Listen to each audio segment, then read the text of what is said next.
Hello, everybody. Hello, hello. It is Tuesday night, so that means it's time for Hey Bale and Friends and the Homesteading Bootcamp. I am Cayce over here at Ormsby Farms. And I'm Monica at Bland's Promised Land Ranch. And this is Sandi with Suburban Homesteader, Wyoming, Arizona. Y'all, I cannot believe we are getting so close to the end of this 12-week boot camp. We were looking at the topics right before we went live, and we were like, oh, we only have 2 more weeks before our big giveaway, y'all. And as you notice, Anna's not here tonight. She is having some much-needed family time, so please send out prayers for her and Worth. I know she would appreciate it. So, anyways, tonight we are talking about fertilizer, soil, and how to get your fertilizer good for your garden. I have actually been really good. And I told Sandi before the show, and I'm telling Monica now on the live show, that I've actually done my homework and wrote stuff down. And like, oh, look at me. I love it. But before we get into all of that, Sandi, would you do the honors of saying hello to everyone that is in the chat? I will. Well, Troy, hello, hello, hello. I'm so glad that you're here. Lori's World, welcome. It's nice to see you. Rebecca, Touch by Yarn. Good evening, everyone, she says. Heather, hello. How are you tonight?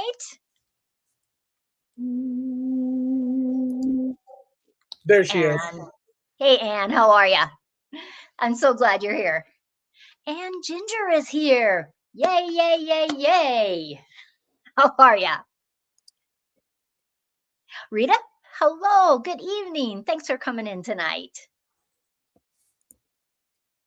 And Tamara is here. Now, Tamara is very lucky on our podcast, our nights. She wins a lot. Yes. I like it. I think her name's in. Is it 3 times? I think so. What? But I know she's won. Yeah. And Lynn, how are you? Yes, we're live. It's fabulous. And Cynthia Delot, all the way from the Netherlands. Yes. Hello. Hello. And if I missed you, y'all know it's not intentional. It's because when chat comes up, it all looks crazy and I don't click on the right one. But fertilizer. Okay. So I'm going to jump to Monica because I know that Monica, this is like her favorite topic ever. So mean. No, but you do compost. Huh? So it's like, yeah. So like what, when you think of starting your compost, what do you have like a plan before you, or do you just like toss everything there? So our compost is basically Eric strong-arming us into taking all the scraps that we have in our house and throwing it into a big pile. And then he throws all the poop and stuff from the pasture. I'm just going to be real. It's all poop, okay? Manure, poop, whatever, same thing. Takes all the poop from all the animals, throws it in there, and then we put all the like scrapped hay and like extra stuff. We don't have a lot of trees that give off leaves. If we had tree leaves, we would do that too. But we just throw everything into a big bin and then we just let it sit for like the whole year. And then he comes out with a tractor and lifts it up and then he delivers it to my garden. And then usually by then I'm complaining that it's not like it's too hot, it's this, it's that, or it's too late and we can't put it in our garden because I keep thinking all those things like the CPK, TMZ, whatever it is, ABCDFGs that I have to pay attention to, and I don't know. And you guys all know about potash, whatever it is, and all I know NKP. is NKP, all that. All I know is I'm gonna throw rabbit poop right around my trees, throw it straight into my garden because it's not gonna hurt nothing, and I'm gonna throw all that beautiful black soil that Eric has built for me every single year in my garden and pray. So that's my compost. That is my fertilizing. Well, can I just say, since you did joke about it, that let me just clear the air on why I called it potash the very first time. Because think about it on my side. I was brand new, and if it was going to be potash, wouldn't it be POT-ASH instead of what word? So I was like, you know what? They're trying to be fancy. It's some potash. Yeah, potash. But I will say too, I am good. And I do also in the winter time, whenever we have a wood burning stove and we're very particular about the wood we burn. And anytime we dump that ash, my kids, Eric, they will take it my garden. It's usually, just sitting there by then, and they will dump it into an area and they'll make different piles. And then we'll go in there and kind of spread it around a little bit. So that does get dumped in there too, because they ain't walking all the way to the compost bin in the pasture. So I do have, wood burned ash and stuff in there too. So I have a conglomeration of things, and it seems to work for the most part. But all the things that you guys know, that all just goes right over my brain. There's no room for that. The traffic in my brain is too thick. Let me tell you, Brenda, it will not. After tonight, everybody who's in the room, we are going to make it so simple for you to know what you need. Okay. And the letter alphabet is NPK, as Sandi was saying. N is your nitrogen, P is your phosphorus, K is your potassium. Okay. So, like, when I put my new garden in, and Destiny's agreeing in the background, if you can't hear her, she's agreeing that that is the correct terminology, is I like to use a 10, 10, 10. So, like, in my videos, when I talk about 10, 10, 10, Monica makes fun of me on this. A 10, 10, 10 or a 5, 4, 5, it's 10. Would it be percent, right? No. Is it percent, Sandi? Correct me. How you gonna try to start talking, but you don't even know? Like, all I know is what I need to do to get to that NPK.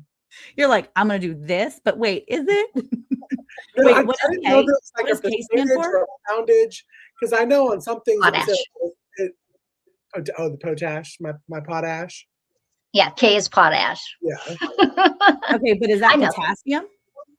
No, that's NK. That's K. K is potassium. Mm-hmm. K is potassium. Why is K potassium? I don't know. There's no reasonable answer for that. Yeah. Yeah, there probably is. I just don't know that. You just have to memorize it like your times tables. Okay. And then the P is for potash. Yes. Yeah. Okay. Thank you. Yes, we're talking about a lot of poop tonight. Yeah, Tamara. we are. A lot of poop, Tamara.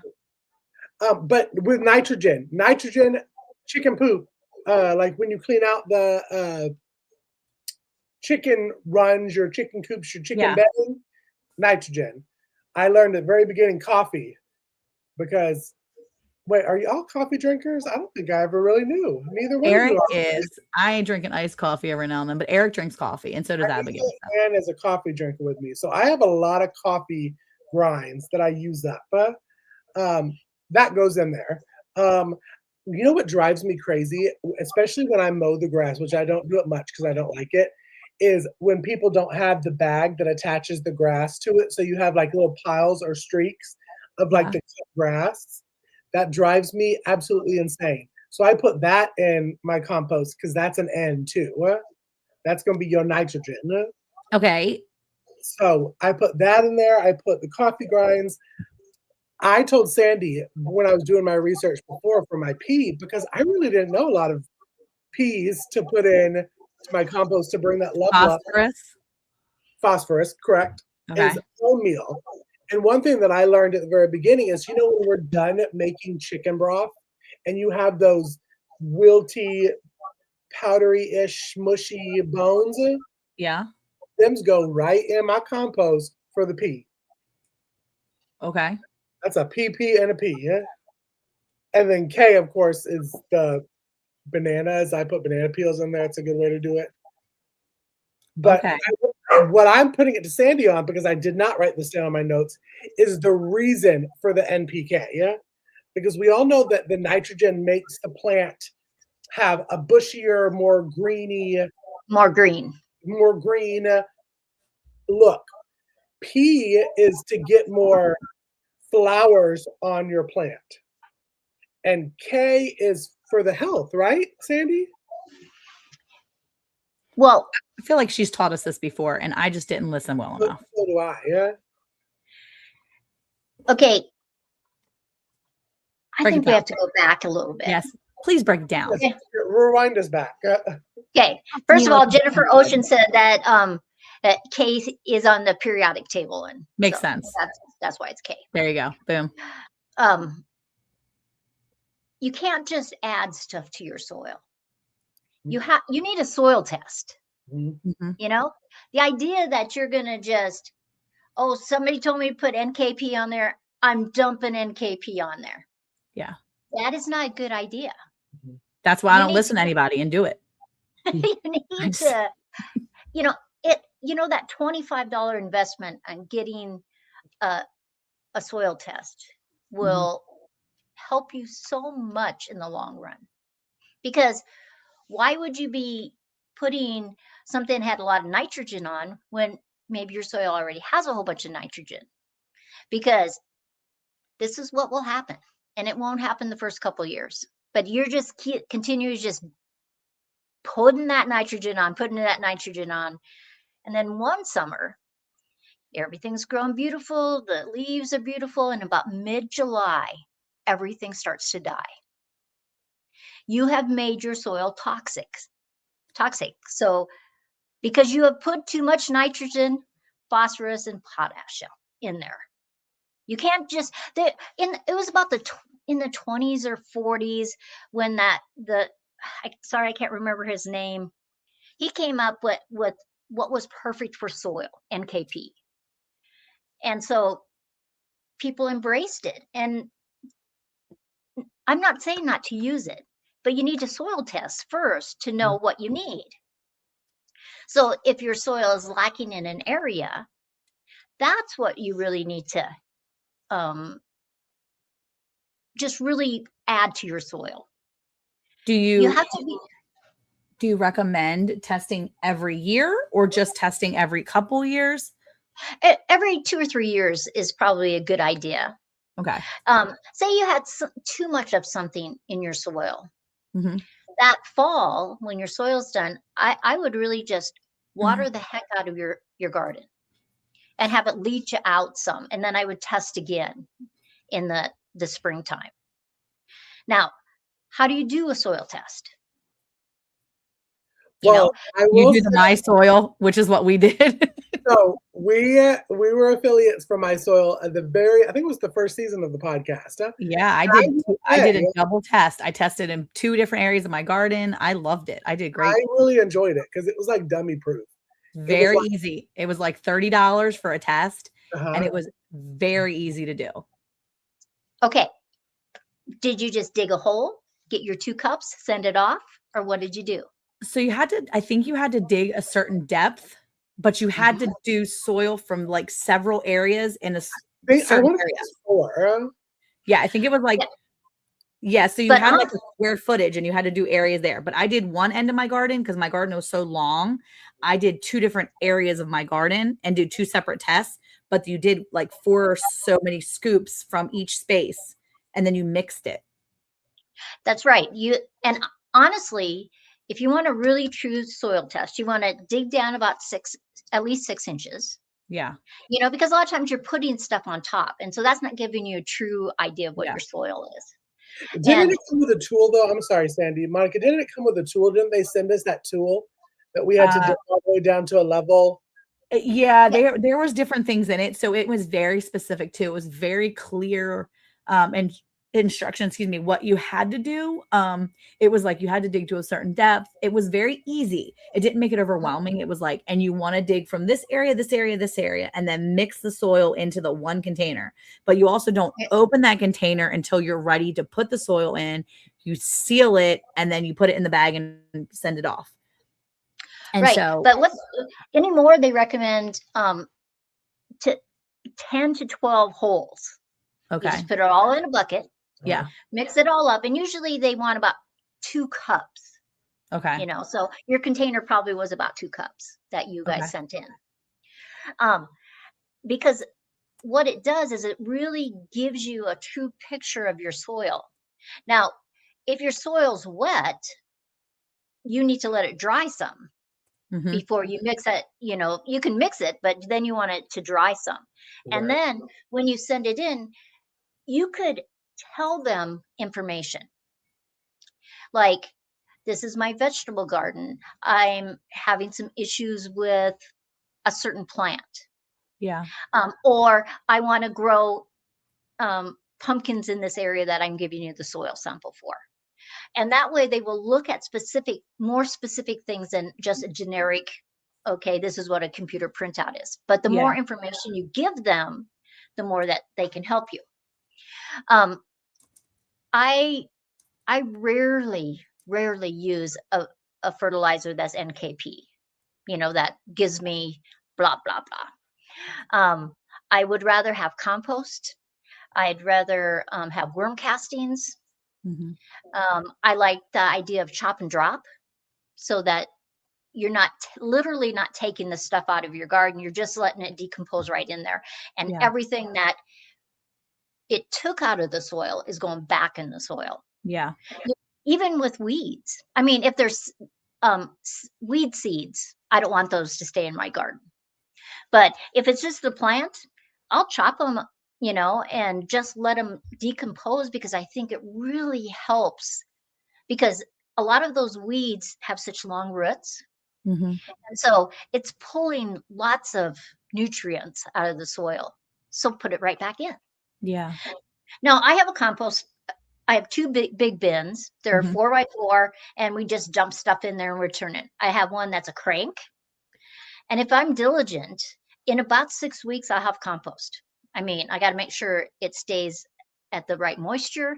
I have to turn it every single day, but it is a great thing. And then I have, this is compost from a countertop composter.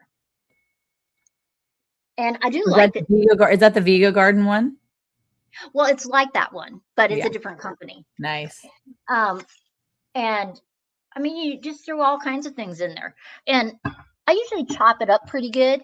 But I mean, sometimes I've been busy and I've put just the whole banana peel in with all the other stuff. And it just breaks it down, Now with that, I just sprinkle on top of the soil. A lot of people want to till in their compost or whatever they're putting on top, but I think it's better. And maybe you guys can say your opinion on this, is I like to just put it down and then just let the rain and the water just percolate all that goodness down in there. Yeah. What do you guys do? Do you till yours in, or do you just put it on top? Cayce's not tilling nothing. Well, no. When I was in ground at the old farm, I was all about tilling. And I did that every year. Right before the spring, we put out what we had on there and we tilled it into the soil that was there. It was hot. It was sweaty. It was nasty. Now, I'm at a new homestead and I'm building these raised beds like from ground zero. So I did like a lasagna kind of effect of topsoil, because topsoil has like zero nutrients, like nothing. It's like a double cheeseburger at McDonald's. Okay, it's literally filled, there ain't nothing. But I had like the black cow manure, because listen, out in this area, let me tell you, and I'm in the country, it is hard to find the company that will deliver the truckloads of compost to your house, which is what I want. I just want you to dump a mountain of it, and I will do the rest of the work. I'm still looking, but I prefer, when I get good compost, like what I know is good compost, to leave it on the top and let it drain into, as you said, percolate into the soil. But I've only had one time where I've had really good compost that I knew was good compost, and that was at the old farm, and it was my personal compost. So I guess my opinion's kind of one-sided because I've only done it once. But Monica, what about you? Well, I have a question. Are you going to start composting now that you're at your space? I have a compost pile. It's on one of my videos that I kind of laughed, because you know me, I'm real bougie. Anybody that knows me, that's followed me, knows that I'm bougie. And I would have preferred to have my wood pallet set up so I had a compost area ready. But right now it's a pile because I haven't gotten pallets yet. So it's a pile of watermelon rinds, chicken poop, grass clippings, coffee grinds, eggshells. Love it. That's what it is. It looks quite great. But yes, I am starting my own compost. Okay, good. But I would like to have some compost delivered just because it's easy. And do y'all know how much compost, soil and stuff it takes to actually fill up? Even, I think mine is 14 inches of a bed. They're not big. Yeah. But it takes a lot of Yeah. soil to build those up, a lot. Yeah. Which is why people do the oh god, Cougar culture. Yeah, that's it.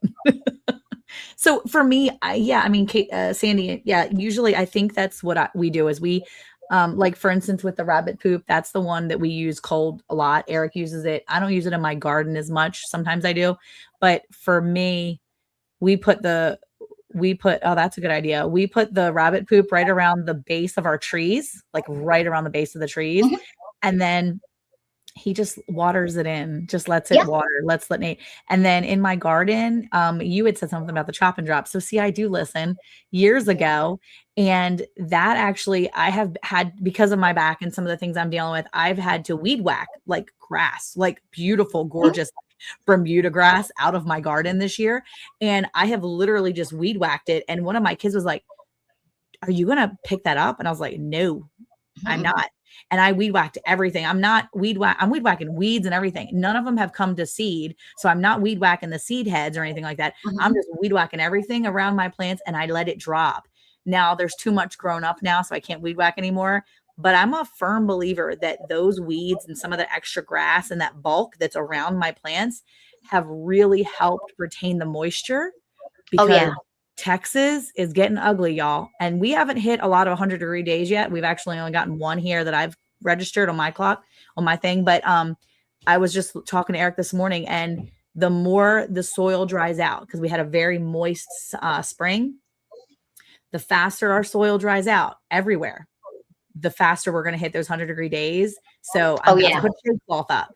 But I really, truly believe that the reason why my garden is still holding strong right now is because I have allowed those thick areas of grass that's been growing. I've just weed whacked it right above, like right this far, and then just let it sit. And I actually shoved it kind of in the aisle so it would kind of stay around the base of those plants and just decompose, because that's the best way I know how to fertilize these guys right now, because of the heat's coming.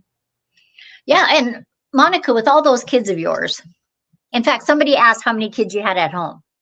I have 6 kids at home still.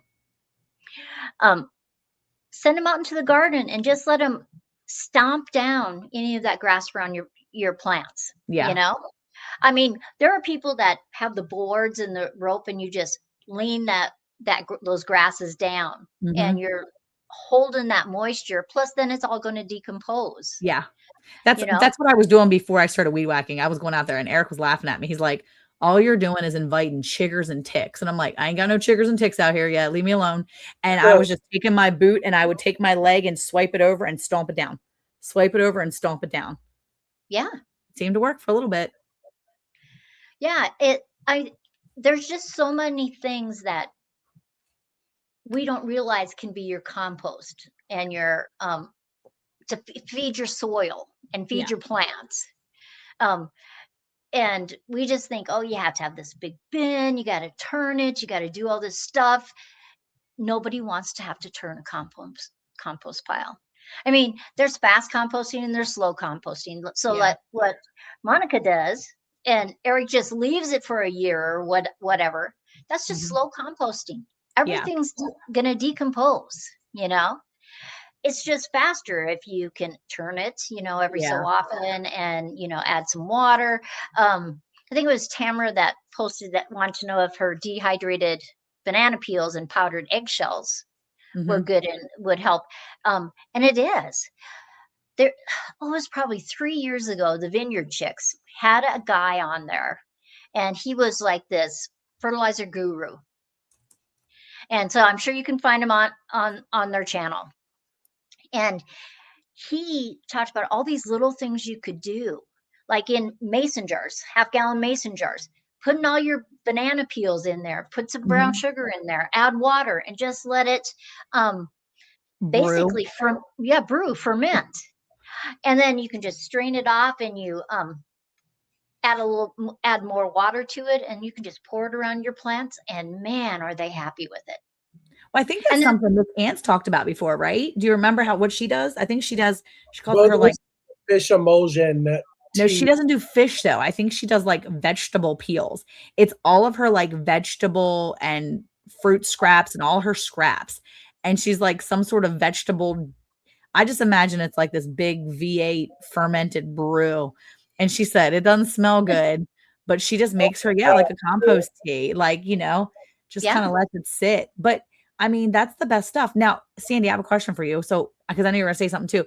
I use, and I think this is better. Maybe it's not, maybe it is, but I use water caught from like water catchment water. And my water catchment water, my tubs, my like big, big totes that I have, they usually have a little bit of funk on the inside, like that green stuff that would be growing, all the algae. Yeah.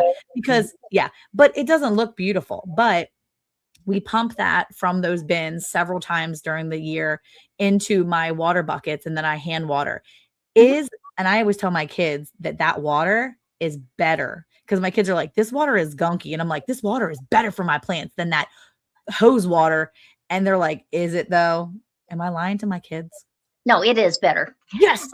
Because it's let all the microbes and all the bacteria start to grow. Yeah, it definitely has tadpoles and skeeters in it. P.S. It definitely has all the things. And it's usually got like empty, like old, like beetles that died, all the big like spiders that couldn't get out. That's fine. That's all good juices. Yeah. But it's just decomposing all that stuff in there. But it's something though, right? Is she freezing? I think she froze. Okay. Oh, am I back? There you go. You're back. Okay. Sorry.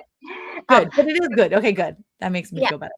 Yeah. And I mean, city water has a certain amount of chlorine, and people are like, don't use the city water, but I read a book from a scientist, and he was talking all about garden stuff and things to use, not to use. And he says, really, rain that's coming through that hose is minimal. Yeah. So. Now, I will say that I listened to you, Monica, when I was at the last house I was at. I bought black plastic trash cans for rain catchment. Now, I didn't do a garden last year, but we had flowers and herbs. And I will say that I did notice that water, because I was real lazy, I did like you. I scooped her out and I've watered it with that, because I don't want to walk to go turn the hose on, then wrap the hose back up, and a lot. So dip, pour, and they seem to do better than when I watered by the hose, even at the garden. Now, maybe not vegetable wise, but I think that the rain collected was a yummy water source for it. Will that be considered like a fertilized water, like a fertilizer infused water? Well, it's got microbes and bacterias in it. Okay, so it's got good stuff in it. Yeah, it's got good stuff in it. Okay, we'll just say that then. Yeah. Okay, so what else can we do? What else can we do, Sandi? Like, I mean, if you think about it, you said chop and drop, right? Some people said fish fertilizer. If you soil test your soil. There's fish fertilizer and there's fish emulsion, and those are two different things. Really? Yeah. And so what's the difference? You need it so that it literally has fish parts in it, not fish emulsion. Some fish emulsions go through this heat process, and it basically kills all the good stuff in there. Okay. So you just got to read the label.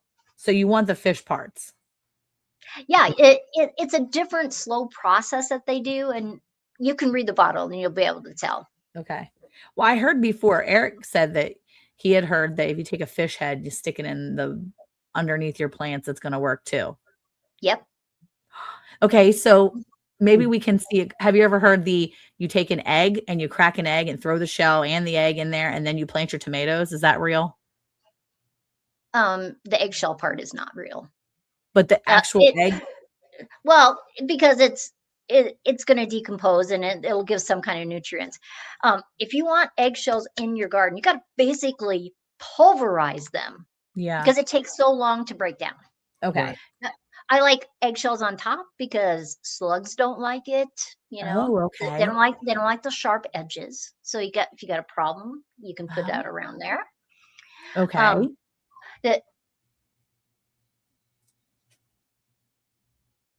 Banana water.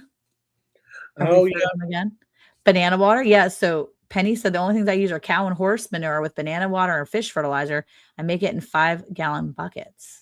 Now I'll say, because I do get the cow manure.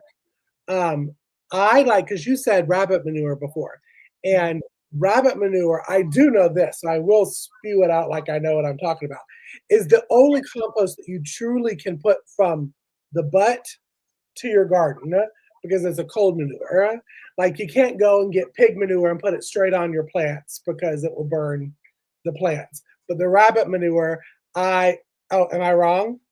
No, but it's not the only one. Yeah, I was going to say there might be other ones. Out of cow and horse and even chicken. Yeah. But like a llama or alpaca, That's cold manure too.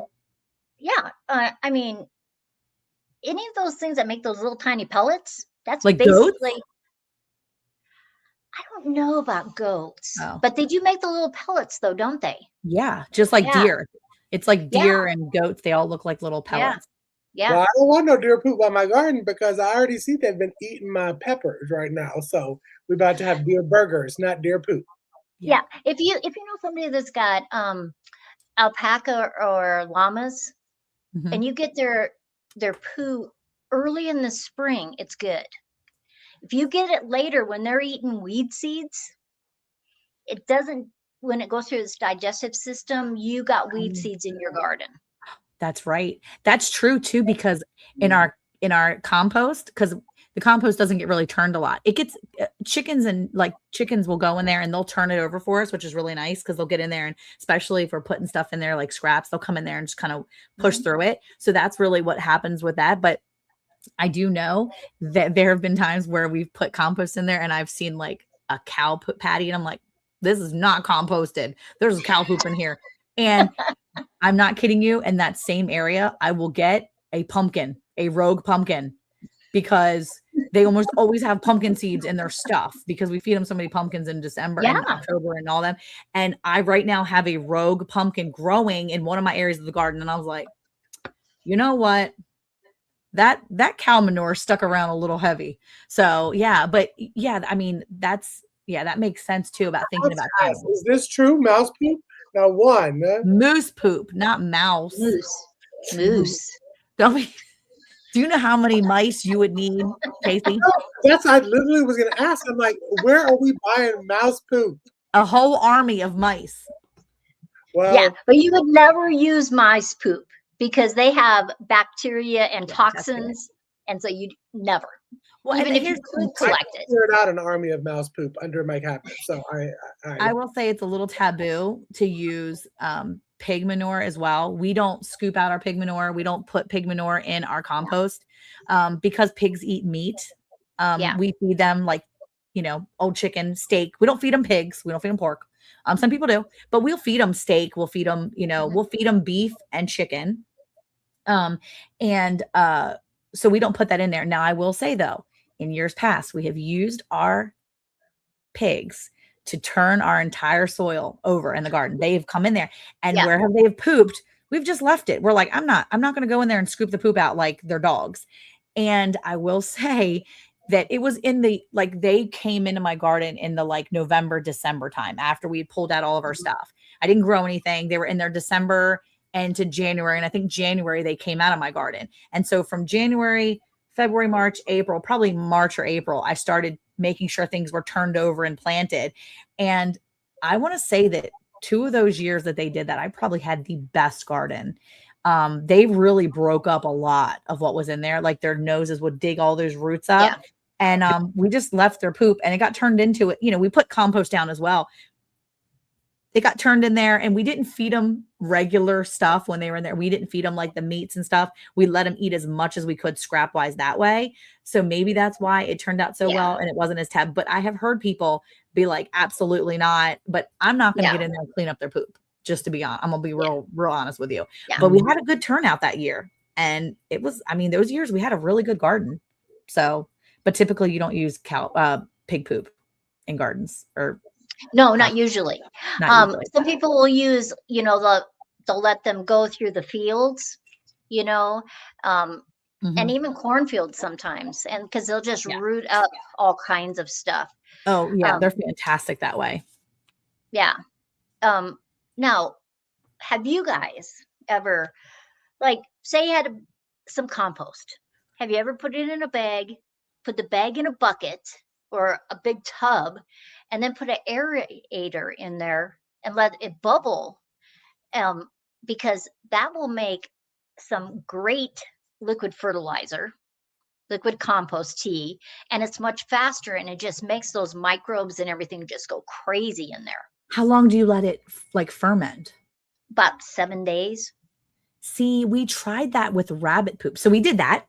We actually had rabbit manure that we put in like a bag thing, and we like let it sit in the water, and then we strained it. Yep.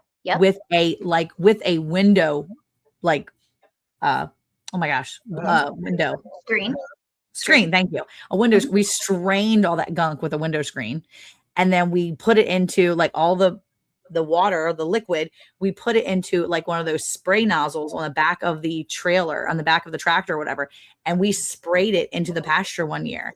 And it worked great until the thing got clogged. It kept getting clogged because we didn't strain it great enough. But now that I think about it, I wonder if I put it in like an old pillowcase. Yeah, that's what I usually do, is I put in some kind of cloth or mesh. That would be even better, because then I wouldn't have to worry about straining it. I could just squeeze it out. But we didn't let it sit very long.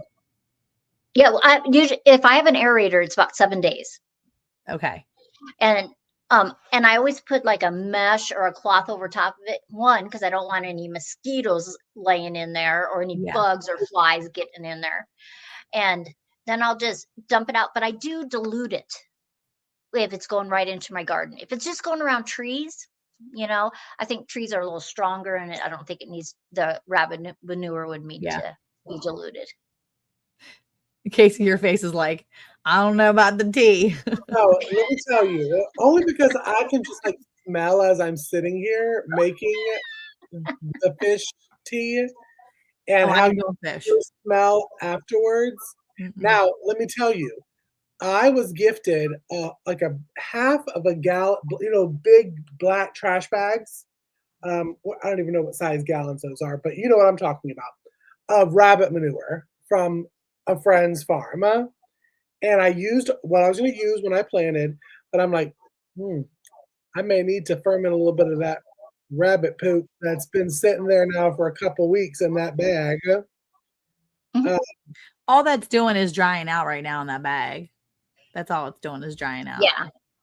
Listen, I'm down for the growth. I mean, I definitely don't wear gloves when I'm planting, and my thing that I like to do is I like a handful of rabbit poop in the hole before I put, especially my tomato plants, into the ground. I plant it with a handful of rabbit poop. So I know what I'm digging my hands into. It's just that smell gets to me. It's that smell. I mean, I can not wear a mask, chicken coops all day, but you stand me right beside a bucket of like the fish tea. That's the whole time. Rabbit poop dries out really well, though, I will say, and it sits really nice. It does decompose really quickly too if it's moist and wet.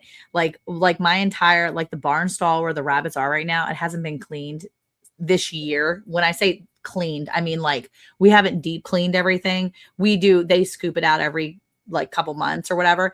But with the winter time, we didn't really clean it much, and so I was like walking in there the other day and everything is dry. Okay. Don't get me wrong. Everything is very dry. And I'm walking in there and it's literally crumbled. It looks like just a probably this thick layer of dirt. It looks like dirt. I reached my hand down and picked it up, and it smells like dirt. Doesn't smell like poop. It smells like dirt in the main area, not under cages, but in the main area, because all that was underneath cages had been kicked out by the chickens and the ducks that go in there, and they kick it out into the center. And so in the center, it's all completely composted just from sitting. And I'm like, I want all this right now. but Eric will take the stuff right underneath the actual pens, and he puts it around the trees. So you still see the little pellets, and that stuff just turns into powder, but it's like a nice thick powder once the water hits it. It's beautiful. Yeah. But I mean, like I literally dug my hand into the other day and I was like, okay, smells like dirt. I mean, it doesn't smell like poop at all. And I was like, I was low key really proud of myself for not being like, y'all need to get in here and get this cleaned up. I was like, it smells stinky in here, but I want this metal stuff right here. I want the stuff in the middle. Yeah. Yeah. It's just dirt. Yeah. Joe Salazar has some good videos because they have this system with the rabbits and the chickens and the ducks go in there. And he just has a lot of information on how good that works, you know. And so it's something to check out. Monica probably has some videos of that too. I don't have a lot of videos of of the rabbits because no one likes rabbit videos on our channel. So Eric has only made a few videos of rabbits on our channel. And because they don't get a lot of like traction, he's like, I'm not putting up rabbit videos when nobody watches them. And I'm like, well, so we've got a couple rabbit videos, mostly of processing them. And I always have a few on my channel where I'm like, look at the rabbits, they're so cute. But yeah, I mean, rabbit fertilizer has been a really big help for us. I think that's really helped his trees, like all the trees we planted in the past. It's really been a huge help for just keeping them vibrant and growing well. Okay, so if you're testing your NPK, it shouldn't be hard. I don't know why it's hard, but you test your NPK and you test all of it. Okay, Sandy. And I get my test back and it says I need more phosphorus. Mhm. What is the P? What is the phosphorus? What am I putting in my garden to increase my phosphorus? Bone meal, right? Okay. Yeah, that's what he was saying, bone meal.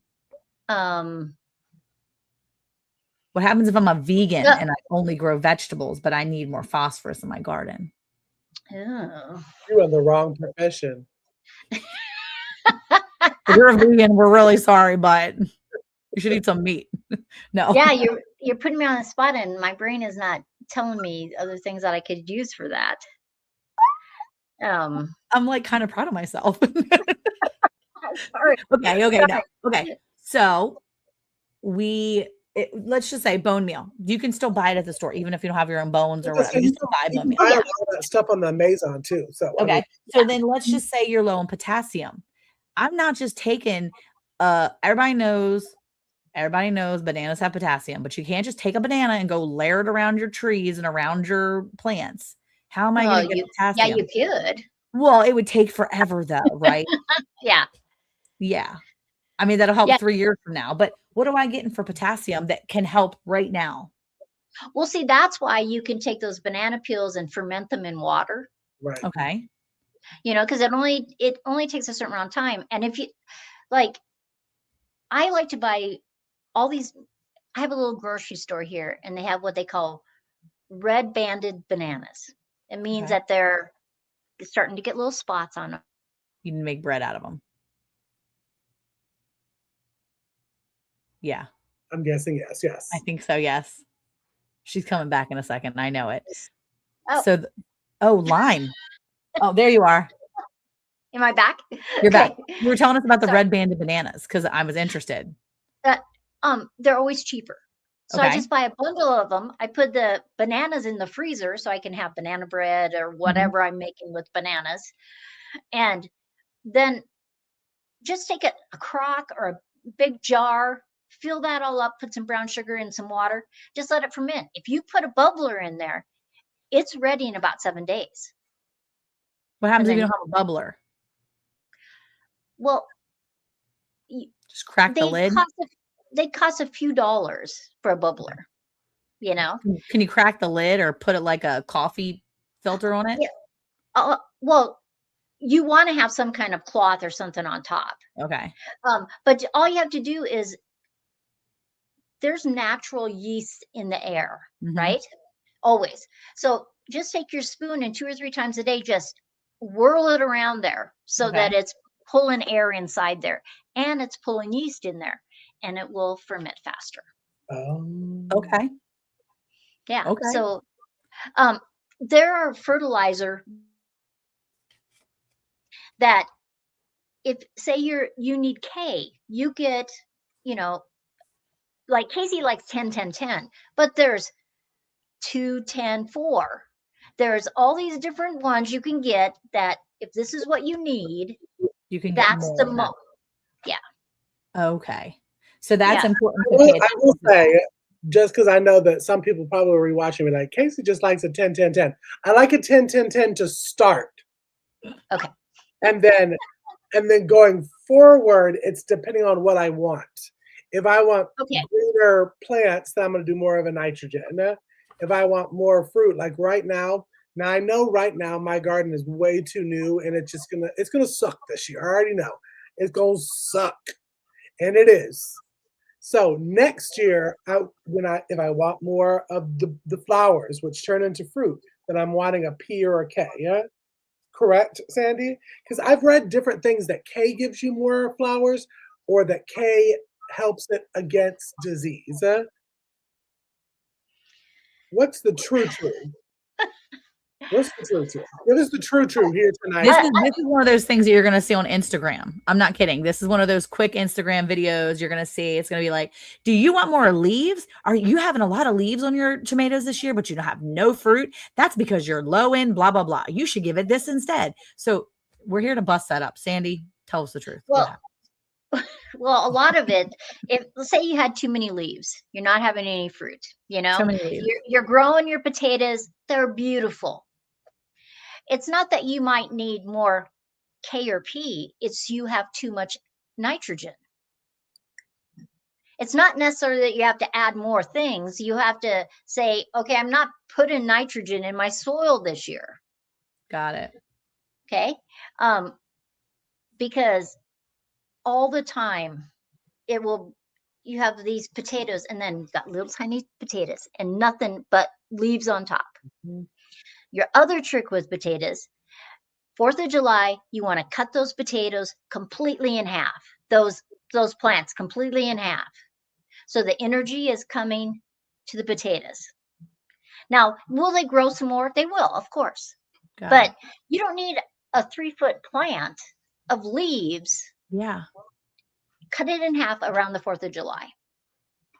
Okay, so it's not necessarily that you don't have enough of something. It's that you have too much of something else. Right. And so soil test. We're going back to the soil test. Okay. Because you can't just guess what's in your soil.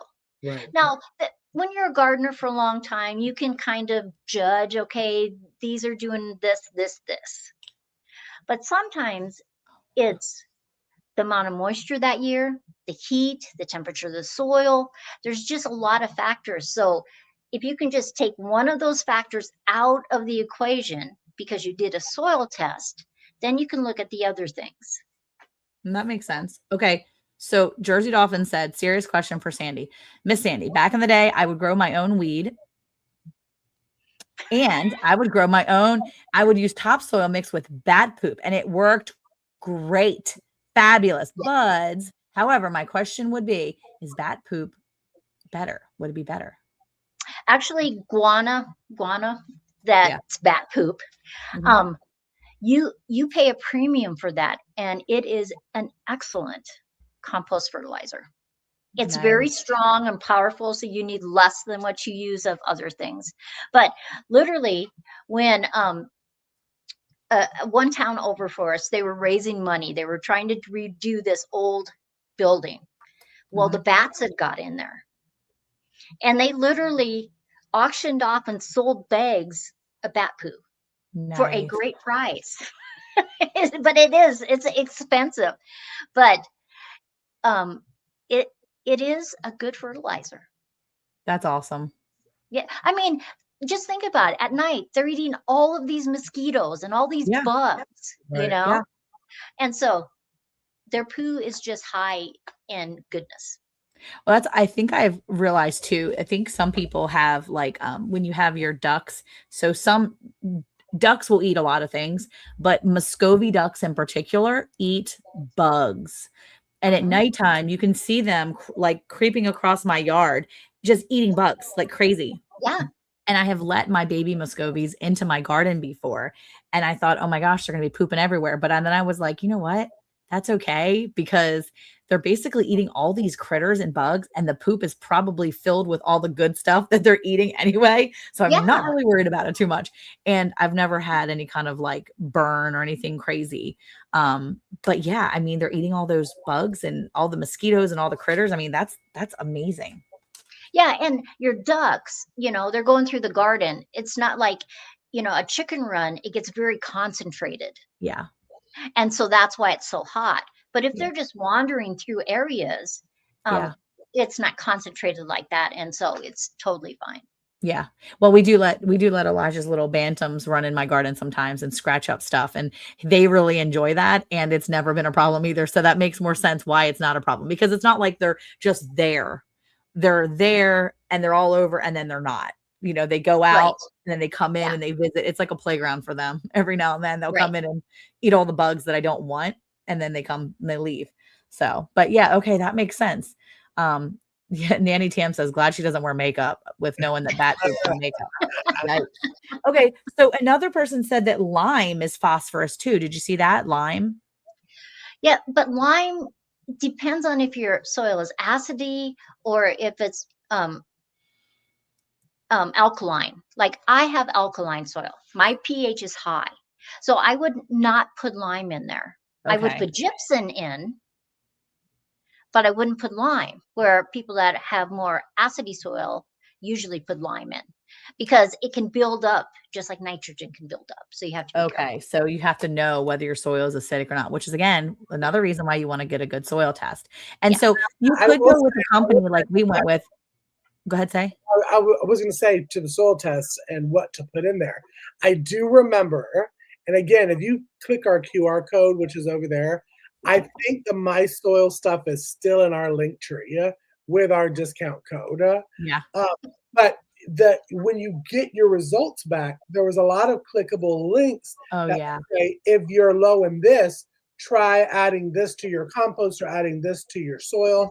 And I thought that was very helpful. Because being a newer gardener, you look at a soil test result and you get kind of like kind of moment, because you're like, okay, well, now what do I do?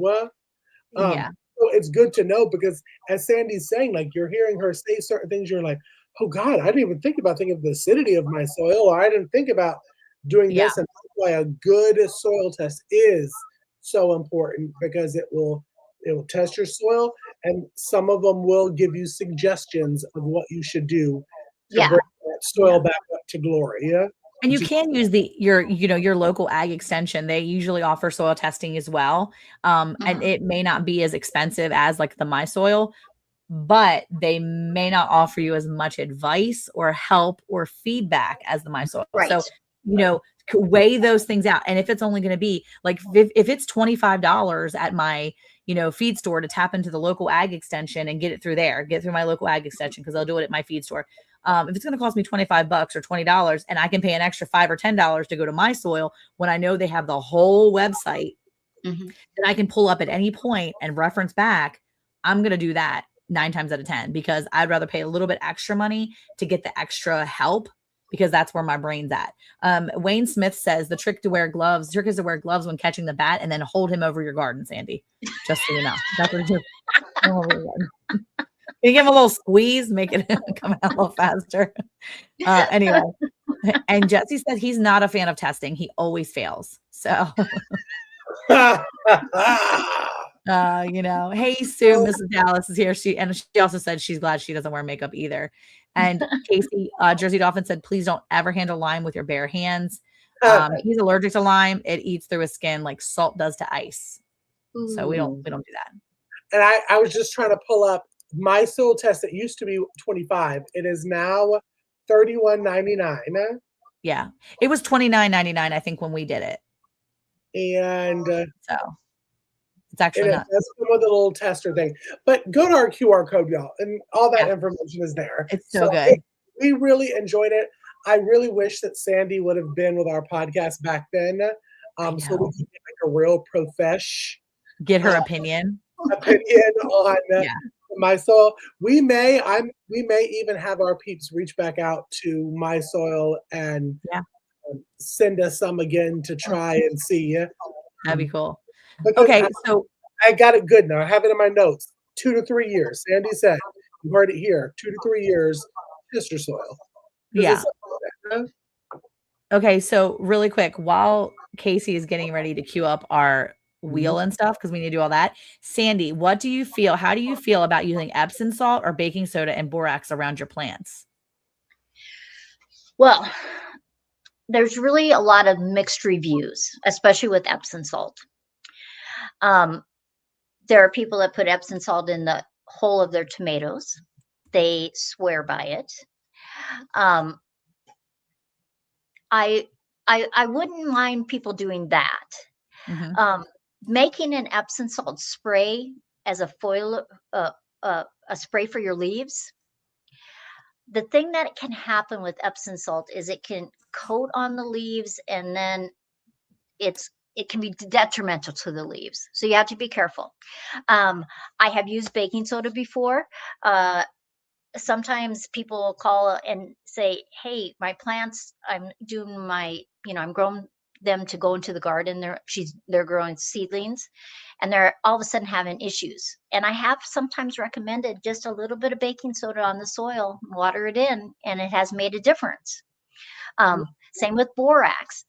You just have to be careful with all those things. It's not a cure-all to everything. If you use it slightly, it's okay. I don't think I ever I knew about the baking soda, but I don't think I've ever heard about using borax. So yeah, me neither. Yeah. And Nanny Tam wants to know about adding peroxide to your water. I have done that many, many times. Really? Yeah. Well, how much do you add? Like a little capful or like? Yeah. Say you got a. Oh no. Oh no! This is when the good information was. Wait, say it again. Say it again, Sandy. I want to hear it. She says, "Ooh." Oh, am I back? Oh, now you're back. Okay, wait. You just as soon as you were getting ready to say it, and I was like, "This is good information. I need this." Sorry, I have a new internet down in my shop, and I just got it yesterday, so there's some. That's okay. That's okay. Tell us what you were going to say though. Do a cap, a capful in like a quart of water. Okay. Put it on your plant. See how it reacts. I think it's, there's a lot of recipes out there, but I think you should start slow on any plant that you're trying to help. Yeah. And make sure that, okay, for this plant, say this pepper, it's okay to use this, because plants are different, soils are different. Yeah. And so you're better off doing a little bit at a time than put in a fourth of a cup in a quart of water, and then it kills your plants. How would you know if your roots of your veggies needed more oxygen? Well, the roots of your vegetables, it's all about your soil and knowing your soil. Is it just a new garden and you've never? Test will tell you a lot of things, and you're a crazy woman when it comes to soil tests. Yeah. Well, we're just gonna have to do that. The moral of the story of today's episode has been get a soil test. Yeah. Yeah. Know your soil, whether it's new, it's old, it's been there for a couple of years. Get it tested. Get it tested. And if you are watching it, come back and leave a comment in this. Be like, hey, Casey, Monica, Sandy, I got a soil test. This is what it says. And maybe one of us will reach back out and tell you how to fix it. When I say we, I mean the royal we, which is Sandy. Yeah. But I'll thumbs up it. I'll thumbs up the comment all day. Yeah, I'll thumbs up all day too. You got my vote. But no, I'm definitely going to be doing that. And I'm definitely going to be looking into that, especially since I'm starting a new soil garden bed. So this has been exciting. And I've learned, I came into this episode like, I know what I'm talking about. And I've learned a lot. And I hope you did as well. So now, y'all, we only got 2 more weeks before the big week of winning prizes. So we only have 2 topics left. Supplemental feed for your animals and saving seed from your garden, which are both really good topics, I think. Yeah. So Monica, you get to count it down tonight. Huh? All right, here we go. 3, 2, 1. Do it. See, Seed. that's one of Sandy's favorites. And let me tell you, I've learned a lot from Sandy on. Yes. Because I learned a lot. Yay. she has her Yay, own. yay, So This is awesome. Oh, I'm excited. So, okay. So that means if you guys want to learn more about seed saving, if you have any questions about seed saving, if you want tips, tricks, all of it, come back next week and we're going to talk to you about seed saving and all the things that you can do. But I think right now we are about to spin because each week we give away a $10 Amazon gift card when you, for one person that's going to put in the special thing right here in the chat. And you're going to be able to enter to win the $10 gift card tonight. Now, one person is going to win a gift card tonight. And then 2 more names are going to be drawn. And those names are going to go along with the first person. You're going to go into a big pot, like a big compost pot. And at the last week of our weeks of boot camp, we are going to do a big giveaway with all kinds of fun prizes that have basically related to all the boot camp weeks. I mean, we've got incubator, we've got seeds, we got all kinds of fun stuff. So stick around, keep coming back, and don't forget to take those notes because you can click that QR code anytime and go get that 99 cents downloadable thing, and you can just put all your notes there. Boom. And BTW, we also have a $50 gift card that's being given away. Yeah. Going to give it away in a few weeks too. Okay, so write compost. It doesn't have to be in all caps. I think you can just write compost in there. Yeah. And you can do it in any of our channels. If you're on any of our channels right now, you can do that. You can go to the hay bale or you can do it on any of our channels. And again, you can always jump in there and get your hay bale prepper guide and get that and fill in all those blanks for each week. And if you've missed any of our weeks, you can go and find the playlist on the hay bale channel with all of this in a playlist, right, Cayce? Yes, it's all in there. It is all in there. You can rewatch. Plus, if you're really like feeling you some hay bale folks and you want to listen back, we do have 7 seasons of podcast episodes. We'll talk about all of this. I mean, even Sandi was not a full-time host at the very beginning. She was in every single season. Yep. She was a host that was there every single year. So go back, watch it all. Watch it all while you're doing this. There you go. Yeah, and it's good because there's a lot of good information there too. There's a lot of really good information. So sounds like I need to get busy and build an outside compost bin, says Parent Mountain Homestead. That's true, Rita. Get yourself a compost. But there's a lot of people that use those composts on the countertops. My mother-in-law used to have a little countertop compost bin. She had a little thing on the countertop, just like Sandi. You have a countertop compost, and then you can throw it out there and use it on your plants. I think that's great. So and you could put this in a bag and put it in a 5-gallon bucket, little aerator, and it would just make great compost tea.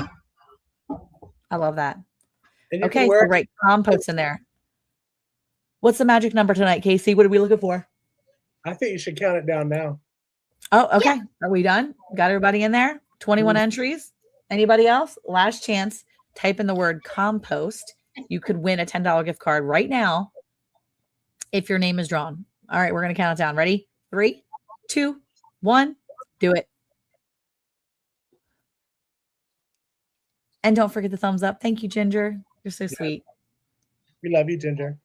Let's see. Cynthia DeLon. Congratulations. All the way from the Netherlands. Now, I believe she can still get that gift card, correct? Right, because the Amazon can send it over there. It's my turn to do it, so I just need that email from Cynthia. So, Cynthia, if you could make sure you just email us at roundthehaybale at gmail.com. Boom. Let me just tell, because I was looking back at my notes, and Cynthia actually won last week too. You are lucky, girl. So she got her. Yes, it is. And she said, please give it to someone else. Oh, that's so nice of her. You're so sweet. But we want to bless you. Yeah, but keep her in the drawing, though. Yeah, absolutely. Absolutely. It will be our second drawing for the number. Okay. So we'll do more. Here we go. Can draw again. Okay. So is this person going to get the gift card then? This person will get the gift card. This person will get the gift card then. Okay. Aurora Knight 3779. I love that. Congratulations, Aurora. Okay. So you need to send us an email. Send us an email with your email address. Thank you so much, Cynthia. roundthehaybale@gmail.com. And we will send you the $10 Amazon gift card that Cynthia so graciously gave to you. That was so sweet. And don't forget, Cynthia's name is still in the drawing, the big pot. So is Aurora's. And we're going to draw one more time, right, Cayce? And this other one will go in the big pot for the big winning, all the different things at the very end of the season. Stuff. Yeah. That is so sweet. I just love that. Dude, yo, where's my car? It all adds up. It's Lori. It's Lori. That's awesome. Congratulations. Your name is going to go back into that pot, Lori. It's going to go right in there and it's going to be adding up as we're, adding names to it. Oh my gosh. Now, let me just say, because Ann talked about this on one of our episodes, that we're still on the big giveaway. Yeah. Yeah. We're going to do a random word $10 gift card giveaway. So if you don't win in the next 2 weeks and get your name in there, you still have a chance to win. So check it out because we'll still have that. But I'm just going to read you the weeks that we have so far because we have 9 weeks of names that are in there. So hopefully you're in here and you hear your name. So from our very first week, we had Rebecca, Touched by Yarn, Not for Nothing Homestead Ginger, and Tamara Melling, 885. And then on our second week, we have Nerge, we have Radine, and we have Dude, Where's My Car? Lori. Third week, we had Tamara Melling, 885, DS Garden Adventures, Diana, and this one, TRTTSL, exciting. Fourth week, Jennifer Ocean's Homestead, Cynthia Delott, and Mindbogger FZLDU. Nice. Fifth week, Landbander, Jennifer Ocean's Homestead, and Arctic Cat 7142. Love it. 3, 4, 5. Let's see. 6. Dude, Where's My Car? Lori, Cheryl 9720, and Jersey Dolphin. Then we had the 2 weeks that we had reruns, and that was Fun Thrall, D9E, and week 2 that we went on a rerun was Landbander again. Nice. Week 8 was Cynthia Delott, Make or Break, TW, and Desert Goats. Nice. Tonight, the winner is Aurora Knight, and remember to email us at this email right here. Immediately following this, go and get it. Go and send us email. Cynthia Delott and Dude, Where's My Car? Lori. So lots of good into it. You never know, Miss Dallas. You never know. You never know. You might win. So before we go, we like to end all of our good job. Thank you. I appreciate you. I've done good, and I've kept this paper close to my heart. Close to my spirit. Speaking of close to my heart, let's do some wonderful moment with Monica because that always brightens us up for the day to get our week started. So, a moment with Monica.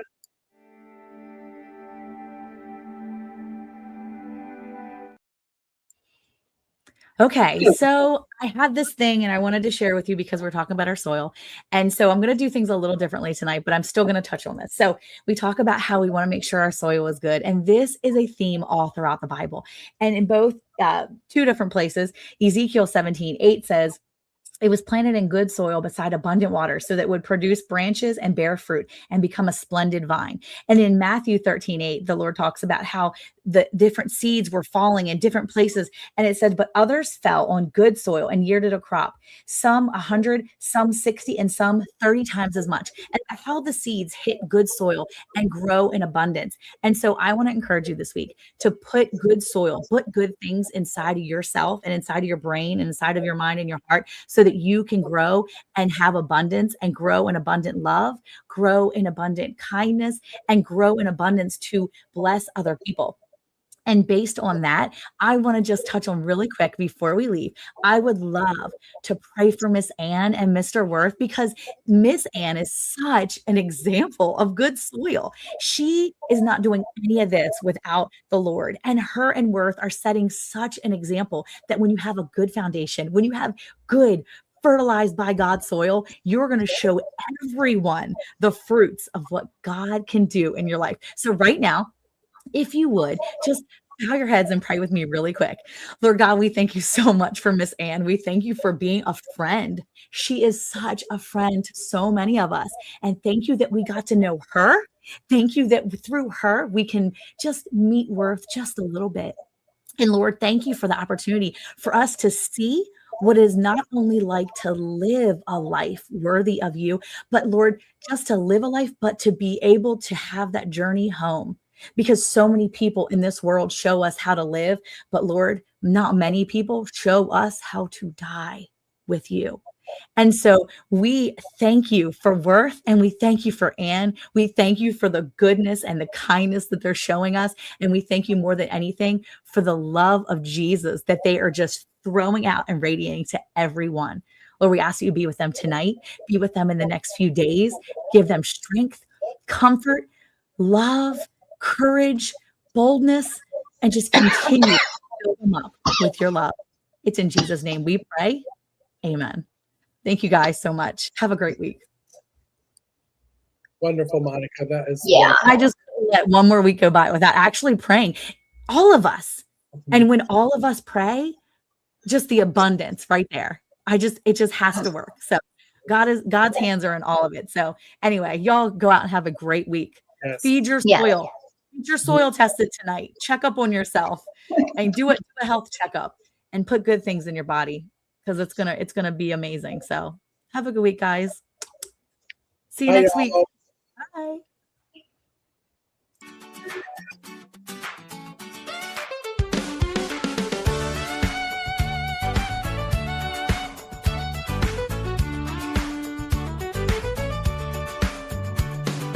Ann and Cayce, Monica and Sandi, gather round and let's start this grand plan. Can some pickles, cook up some stew, with friends by our side, nothing we can't do. Garden beds ready for planting sunflowers, and tomatoes growing strong and